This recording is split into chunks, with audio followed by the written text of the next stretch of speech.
ದುಬೈನ ಅಂತಾರಾಷ್ಟ್ರೀಯ ಕ್ರೀಡಾಂಗಣದಲ್ಲಿ ನಡೆದಂತಹ ಚಾಂಪಿಯನ್ಸ್ ಟ್ರೋಫಿ ಪಂದ್ಯದಲ್ಲಿ ಭಾರತ 6 ವಿಕೆಟ್ಗಳ ಭರ್ಜರಿ ಗೆಲುವನ್ನು ಸಾಧಿಸಿದೆ. ಈ ಗೆಲುವಿನ ಮೂಲಕ ಚಾಂಪಿಯನ್ಸ್ ಟ್ರೋಫಿ ಪಂದ್ಯಾವಳಿಯಲ್ಲಿ ಭಾರತ ಸೆಮಿಫೈನಲ್ ಸ್ಥಾನವನ್ನು ಬಹುತೇಕ ಖಚಿತಪಡಿಸಿಕೊಂಡಿದ್ದು ಪಾಕಿಸ್ತಾನವನ್ನು ಪಂದ್ಯಾವಳಿಯಿಂದಲೇ ಹೊರದಬ್ಬಿದೆ. ಪವಾಡ ನಡೆದರೆ ಮಾತ್ರ ಪಾಕಿಸ್ತಾನ ಸೆಮಿಫೈನಲ್ಗೆ ಅರ್ಹತೆಯನ್ನು ಪಡೆಯಬಹುದು.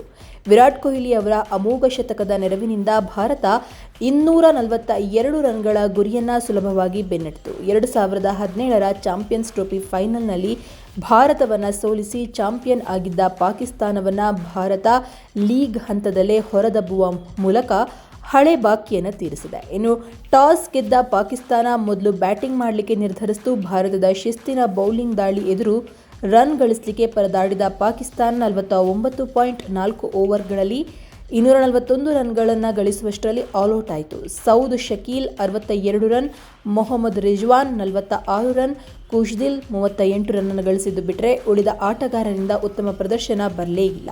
ಕುಲ್ದೀಪ್ ಯಾದವ್ 3 ವಿಕೆಟ್ ಪಡೆದರೆ ಹಾರ್ದಿಕ್ ಪಾಂಡ್ಯ 2 ವಿಕೆಟ್ ಪಡೆದರು. ಹರ್ಷಿತ್ ರಾಣಾ, ಅಕ್ಷರ್ ಪಟೇಲ್ ಮತ್ತು ರವೀಂದ್ರ ಜಡೇಜಾ ತಲಾ 1 ವಿಕೆಟನ್ನು ಪಡೆದರು.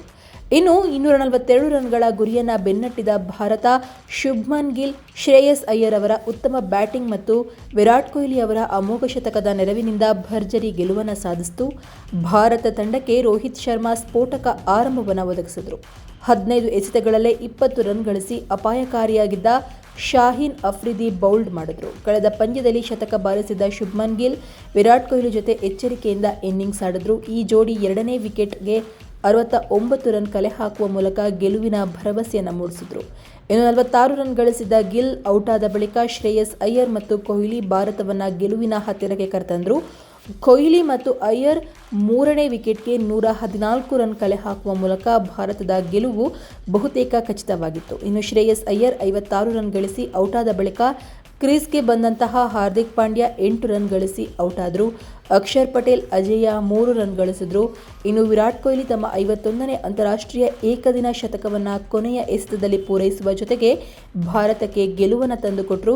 ಪಾಕಿಸ್ತಾನದ ವಿರುದ್ಧ ಇದು ಕೊಹ್ಲಿಯ 4ನೇ ಶತಕವಾಗಿದ್ದು ಪಾಕಿಸ್ತಾನಕ್ಕೆ ಮತ್ತೊಮ್ಮೆ ದುಃಸ್ವಪ್ನವಾಗಿ ಕಾಡಿದರು.